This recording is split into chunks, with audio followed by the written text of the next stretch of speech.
हे दोस्तों, इस वीडियो में मैं आपको कुछ प्रैक्टिकल तरीके बताऊंगा जिससे आप पावरफुल बन सकोगे। पावर से मेरा मतलब है आपकी लोगों और अपनी सराउंडिंग को इन्फ्लुएंस करने की एबिलिटी और मनचाही चीजें हासिल करने की खासियत, जिससे लोग आपकी रिस्पेक्ट करेंगे और कुछ तो शायद आपसे डरने भी लगेंगे। So let's begin. Law number 4, always say less than necessary. मेरा एक दोस्त है जो बहुत ज्यादा बात करता है, चाहे उसे कोई पूछे या ना पूछे, वो अपनी एडवाइसेस और ओपिनियन सबको देता रहता है। जिसे हुआ क्या है कि अब कोई भी उसकी बातों को इतना सीरियसली नहीं लेता, बच्चे तक नहीं, भले से उसकी बात बहुत ही सही या इंपॉर्टेंट ही क्यों ना हो। उसे बहुत गुस्सा आता है जब वो एक ही बात बार बार बोलता है पर कोई उसकी बात सुन रहा ही नहीं होता है। दूसरी तरफ मेरा एक दोस्त है जो बहुत ही कम बोलता है, पर जब भी वो बोलता है सब उसकी बात गौर से सुनते हैं। यहाँ तक कि अगर कोई दूसरा बात कर रहा होता है तो वो चुप हो जाता है उसकी बात सुनने के लिए, भले से उसकी बात इतनी सीरियस या इंपॉर्टेंट ना हो। ये चीज दिखाती है कम बोलने का पावर। ऐसे ही मैं आपको कम बोलने के कुछ और फायदे बताता हूँ। पहला, इससे लोग अपने बारे में ज्यादा रिवील करेंगे, बिकॉज आपका कम बोलना सामने वाले को ज्यादा बोलने पे मजबूर करेगा। दूसरा, लोग आपके एक एक वर्ड को गौर से सुनेंगे। तीसरा, कम बोलना आपको कुछ भी फुलिश या गलत बोलने से दूर रखेगा।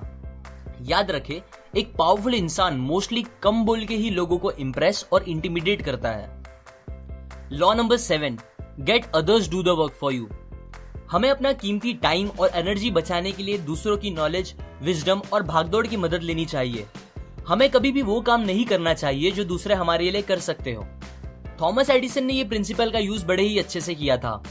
उसने एक सर्बियन साइंटिस्ट निकोला टेस्ला को काम पे रखा और बोला कि वो उसे $50,000 देगा उसकी इन्वेंशन डायनामोस को मॉडिफाई करने के लिए, जिसे हम आज जनरेटर्स कहते हैं।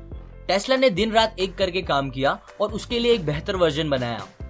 एडिसन को पता था टेस्ला उसके काफी काम का इंसान है, इसीलिए उसने $50,000 देने के बजाय उसकी सैलरी बढ़ा दी और फिर काम पर रख लिया।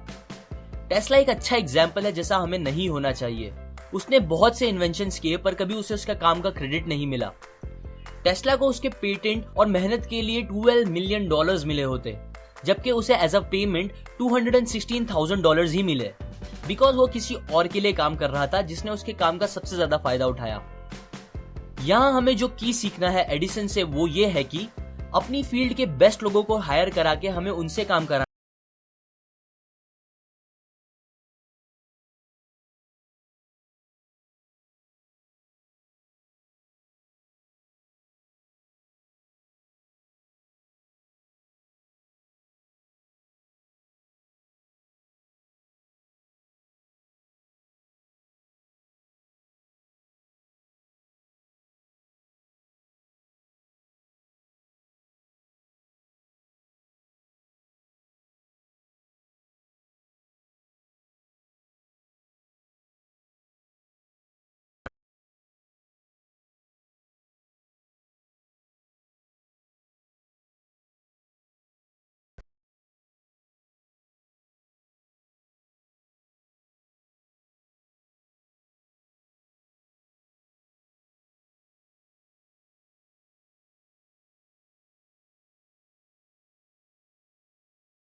बुक्स में से एक है।